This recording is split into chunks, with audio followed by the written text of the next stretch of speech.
অলচিকি লিপির আবিষ্কারকর্তা যিনি সাঁওতালি ভাষায় লেখা হয়েছিল অলচিকি লিপি 1925 সালে পণ্ডিত রঘুনাথ মুর্মু, তাকে শ্রদ্ধা জানাবো, তাতেও এখানকার পুলিশের আপত্তি।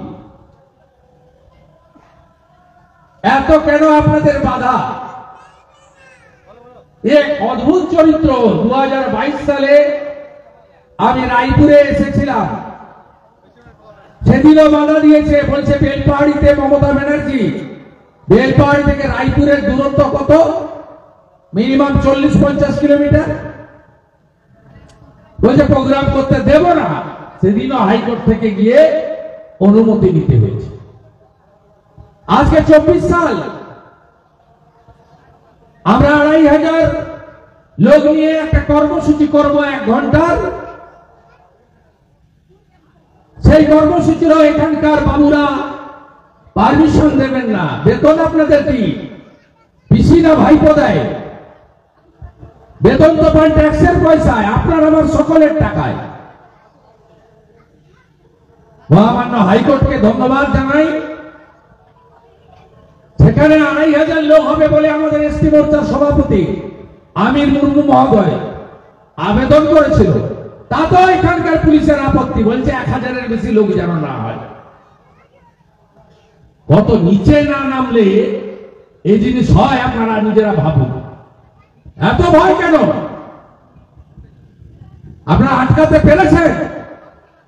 পারেননি, ভবিষ্যতেও পারবেন না, পারবেন না আটকাতে।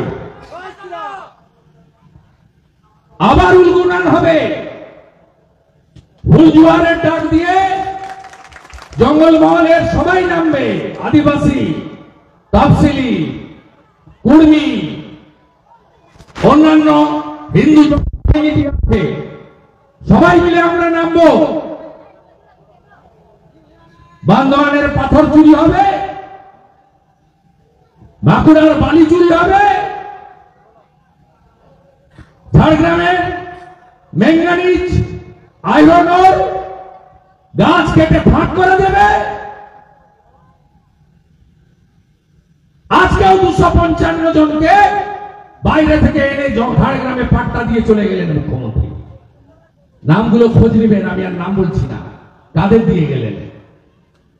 আপনার জমির অধিকার, জঙ্গলের অধিকার, প্রকৃতির মা যা দিয়েছে সব লুট করছে পুলিশ আর তৃণমূল।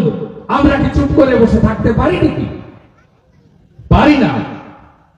আমি চুনারাম মুর্মু, আলোক বেসরা, বীরেন্দ্রনাথ মুর্মু, গুরুপদ মুর্মু, সুভাষ সর্দার, সুনীল টুডু সহ যাদেরকে সম্বর্ধিত করা হলো, তাদের প্রত্যেককে অন্তর থেকে জোহার জানাই।